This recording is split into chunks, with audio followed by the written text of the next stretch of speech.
বাবা পুজো দিয়ে এলো, পুজো দিয়ে যে প্রসাদ নিয়ে এসে আমাদের গাছের আম দিয়ে পুজো দিয়েছিল, পুজো দিয়ে এই বাটিতে করে প্রসাদ তুলে আনে। তো বাটির এখন পুরো ভরে গেছে, তুলে নি। এই যে পাকা আম, গাছের আম, আমাদের বড় গাছের যে আমগুলো, বড় বড় আমগুলো, সেই আম। আটিটা খাবে তুমি? মা আর আমি এগুলো খাচ্ছি, ঠিক আছে। এই বাটিটাতে দিলেন। টিফিন খাওয়া হবে এখন, তাই এই যে আম কাটতে বসেছি আর শশা কাটতে বসেছি। এই যে এইগুলো কিন্তু আমাদের গাছের আম নয়, এগুলো কেনা আম। গাছের আম এইগুলো একটু নরম নরম আছে, তাই এগুলো আগে খেয়ে নিতে হবে। মিঠির মতন রাখলাম, এগুলো খেলাম, কালকে আবার আম আনতে হবে। এই যে এটা আবার ধুতে হবে, একটু পড়ে গেল। কী হচ্ছে? ধুতে হবে। এই যে এই সবুজ সবুজ আমগুলো দেখে মনে হচ্ছে শক্ত, কিন্তু নরম। ভেতরটা পুরো লাল, খুব ভালো লাগছে আমগুলো খেতে। এই এটা শক্ত ছিল, মিঠির জন্য রান্না হতো না।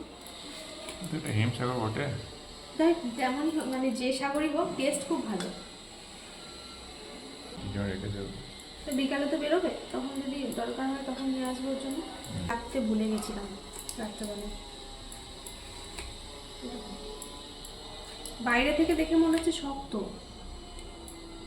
ভেতরটা নরম। এই জল হচ্ছে, এখানটা রাখি।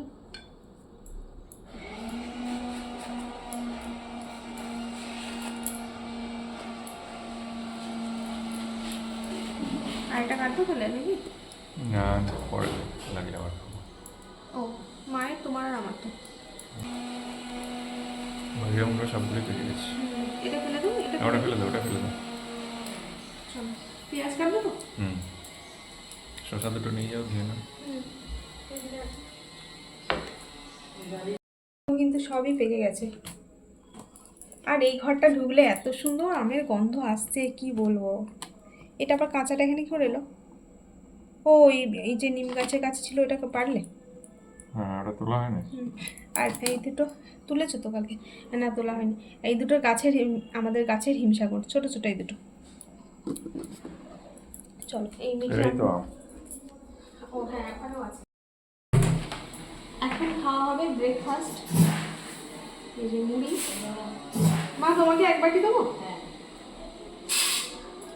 মনে তো না, আমি খাবো।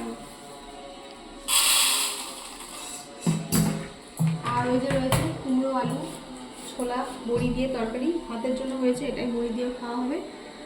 আর এখানে তো শসা পেঁয়াজ এখনই কাটলাম। তো চলুন ব্রেকফাস্ট খেয়ে নিই। আর যে পেঁয়াজ লাগলে আরও কাটছি, এটা মাছে দিয়েছিলাম, ছিল কাটা, তাই এটা দিয়ে দিলাম। ঠিক আছে চলুন এখন টাটা, পরে দেখা হবে। চলো বসুন।